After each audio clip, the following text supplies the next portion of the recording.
Now joining me on the Peerless Boiler Hotline, longtime Texas Rangers general manager, longtime Texas Rangers player, and now he is an analyst. The Rangers are going back to the ALCS 1 year removed from losing Cliff Lee, and that is the great Tom Grieve. Tom, Zach Gelb, PierceShovio.com. Thank you for joining me, and how are you doing this evening? I'm doing great, thanks. Thanks for having me on your show. Well, thank you for coming on. And last night, Beltre had an unbelievable performance. He was 1 for 11 entering the series, and then in 3 at-bats, he had 3 home runs. Talk about the performance Beltre had last night. Well, I think when you talk about Adrian Beltre, you go back to coming off the disabled list about a month ago. He was on the disabled list with a hamstring injury for about 6 weeks. When he came back off the disabled list, he was pretty much hot right from the start and had a great month of September. In fact, he was the American League Player of the Month. I'm not sure exactly what he hit, 350 or 360, hit 12 or 13 home runs. So actually the performance against the Rays was a continuation of the month of September. He hadn't gotten off to a good start in the series, but no matter how hot a hitter is, he can go through a stretch of 10 or 11 at-bats where the hits aren't falling. And last night, it was pretty much what we saw September long. Now, he wasn't hitting 3 home runs in a game in September, but he hit 2 in a game a couple of times. And when he's hot like that, doesn't matter who's pitching or what they throw, he's capable of doing what he did last night. A big question going into the season for the Texas Rangers was how are they going to replace the production Cliff Lee gave them a season ago? And Matt Harrison and Derek Holland in the 3 and 4 spot of the rotation have just done, quite frankly, a great job. Tell me a little bit more about these young throwers. Well, both of those guys did a great job, and so did Alexi Ogando. Alexi Ogando was one of our starting pitchers. He's in the bullpen for postseason, but he actually went to the All-Star game as a starting pitcher.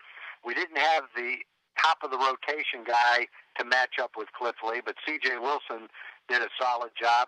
Kobe Lewis, a veteran guy, was in the rotation last year. Actually, our starting rotation was probably stronger this year, 1 through 5, the depth in it, than it was last year. Derek Holland, Matt Harrison, both have had a couple of years in the big leagues. They're both very young. They both have excellent stuff. And this was a year where they both matured kind of together. The experience they had last year for Derek Holland, he was in the postseason last year. For Matt Harrison, he was left off the roster in postseason and was determined that that wouldn't happen again this year. So they both came to spring training much more focused. They improved the command of their pitches. Their off-speed pitches are better now. And both of them go out there with a look on their face and a body language that tells you that they have a great chance to bring you home a victory. Last night, Matt threw the ball great for 5 innings. Derek came in for a couple more innings and threw the ball well, and we got a huge win and move on to the League Championship Series. C.J. Wilson should be able to go for Game 1. He got pretty much beat up in the ALDS. Any concern with the Texas Rangers ace? No, because he pitched great in September. He was one of the best pitchers in the league this year. He won 16 games. He was in the top 10 in the league in earned run average. He threw 225 innings. He struck out over 200 batters. His opponent's batting average was in the 230s. And he pitched really well in the month of September. The worst game of the year that he's had was the first game of the playoffs against Tampa, when he just didn't have command of his pitches, couldn't throw it where he wanted to, and he was hit pretty hard. But I look at that as more of an aberration and expect CJ to come out, whether he's pitching against the Tigers or the Yankees, and have a strong game. We're talking to former 10-year GM with the Texas Rangers, Tom Grieve. And Tom, going into the postseason, I was adamant that Joe Maddon was going to win the Manager of the Year.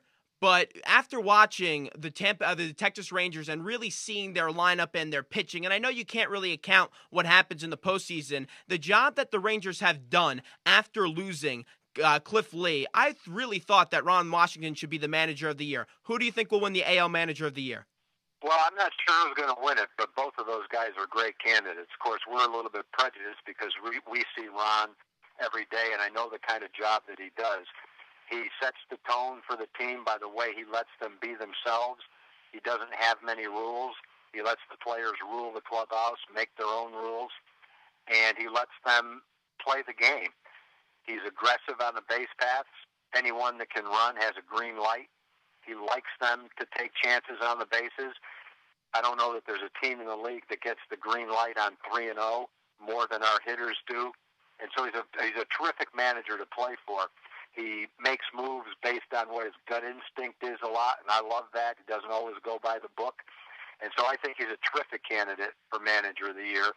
And Joe Madden is too. What he did with the Rays in September, as far behind as they were, to bring them back to the playoffs on a team with a low budget, a lot of younger players. He's a brilliant guy. He's kind of an intellectual guy with a great coaching staff. And I would think that both of those guys would get very strong consideration. But, having watched Wash all season long, being with the Rangers, I'm certainly not going to vote against Ron. I think he's a great candidate. The Yankees and the Tigers have an imperative Game 5 tomorrow at Yankee Stadium. And, both teams are just playing great. A.J. Burnett had a great performance on the mound last night. Which one of those two teams do you think serves as a better matchup for the Texas Rangers in the ALCS? I think it's a toss-up. There's reasons to not want to play both of them. There's reasons why you think you might succeed against both of them. If we play the Tigers, we open up at home, and I think that's important.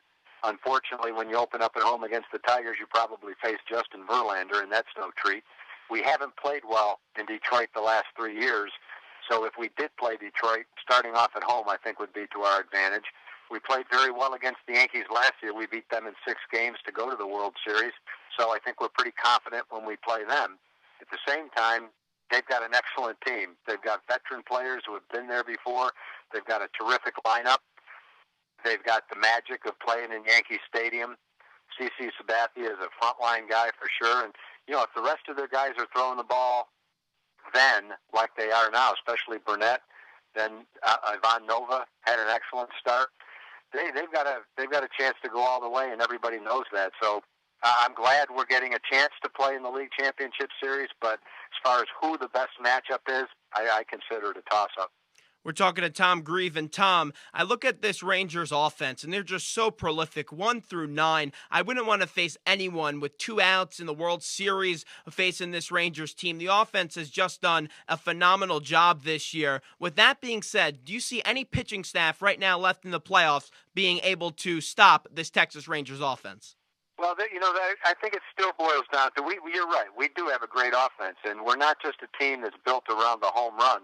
Although we had 4 or 5 guys that hit more than 25 home runs, we've got guys that can also get on base and run.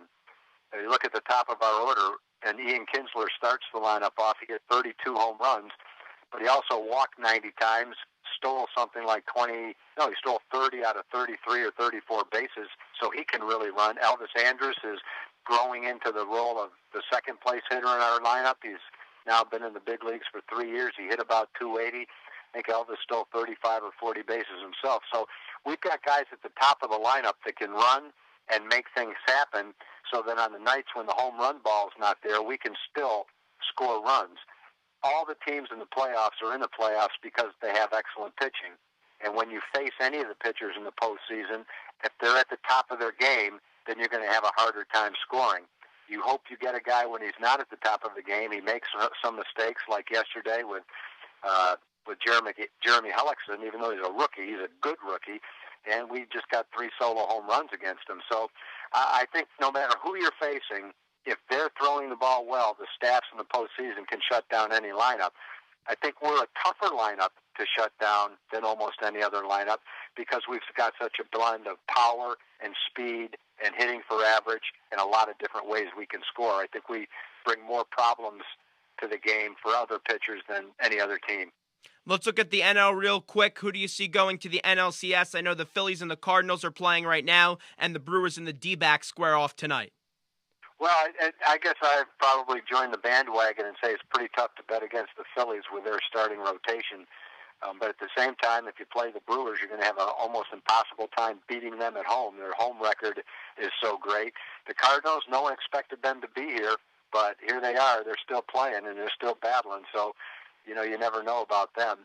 The Diamondbacks kind of had their back to the wall because even if they win and go back to Milwaukee, they're facing a team that's hard to beat at home. So They're all good teams, but I guess if I had to pick one, I would join the crowd and say it's probably going to be the Phillies. I know you know Sammy Sosa very well, and he had a problem with steroids during his playing days, allegedly. He had 608 home runs. With that being said, do you think the players that took steroids will get into the Hall of Fame, especially in the Sosa case? Will Sosa end up getting into the Hall? I think he's going to have a hard time. And I think a lot of the other guys that are strong suspects in the steroid saga are going to have a very difficult time getting into the Hall of Fame. There's a lot of different ways of looking at it. I personally, if I had a vote, would probably vote for the top guys and just recognize that this is the era that they played in. I think it's tough for me to vote against Barry Bonds. I don't think he's a likable guy. I don't think he has always told the truth. I don't think there's much doubt that he was a steroid user. But at the same time, before he ever started to do that, he already was a Hall of Famer. He'd already won 5 Most Valuable Player awards. So I personally would have a hard time voting against him. But to answer your question, will those people that are suspected and actually strong suspects in the steroid saga get into the Hall of Fame? No, I don't think they will. And if they do, it's going to take a long time. Here's the interesting thing. If you put Barry Bonds in the Hall of Fame, it kind of opens Pandora's box because there have been a plethora of players that have used steroids and that have been great players and that are deserving of the Hall of Fame. But let's look at a guy like Pete Rose. He never took steroids in his playing career, but when he was a manager, he had a gambling problem, and that cost him to be banned from the MLB. Should Pete Rose be in the Hall of Fame? Because the way I look at it is he was a tremendous player, but then when he was a manager, that's where he went wrong. That's where he started gambling. So I would put Pete Rose in for a player, not a manager. Yeah, those are great arguments, and I don't know that there's any good answer. I would say with Pete Rose, every time you walk into a clubhouse, there's a bulletin that warns you about betting on a baseball game, and it spells out very clearly what the results will be if you're caught. And Pete Rose knew that. Pete Rose chose to bet, and then Pete Rose lied about it. And the only reason he ever decided to tell the truth was he wrote a book. And he started to tell the truth right before the book came out so that he would sell more books. So I don't have a lot of sympathy for Pete Rose. He was a Hall of Fame player. There's no doubt about that. But the way he's handled the whole gambling issue, lying, never confessing to it, I don't feel sorry for him. He had a choice to make. If he had, right from the start, looked into the cameras and said, I have a gambling problem. I'm sorry. I ask your forgiveness, and I'm going to get help for it. He'd be in the Hall of Fame right now. He didn't choose to do it that way, and he's paying the price for it. And I think he was a great player, but I don't feel sorry for him based on the way he's handled his life after playing. We're talking to Tom Grieve. And Tom, one more question right before we let you go. You've had a great career in the MLB. Your son had a good 5 years in the MLB. What was a more memorable moment for you? Your first hit as an MLB player or your son's first hit? I think without a doubt, anything that Ben did as a player far surpassed the joy that I had as a player. I mean, I had great thrills being a player. The first game I ever played was at Yankee Stadium, and that was a great thrill for me. But getting a chance to watch him play, watching him hit his first home run, watching him get his first base hit, coming back to our ballpark and hitting a couple of home runs the first game back here, all those were greater thrills for a father than what I accomplished. Tom, thanks so much. I appreciate your time. Best of luck to your Texas Rangers as they look to get back to the World Series. Okay, thanks, Zach. The great Tom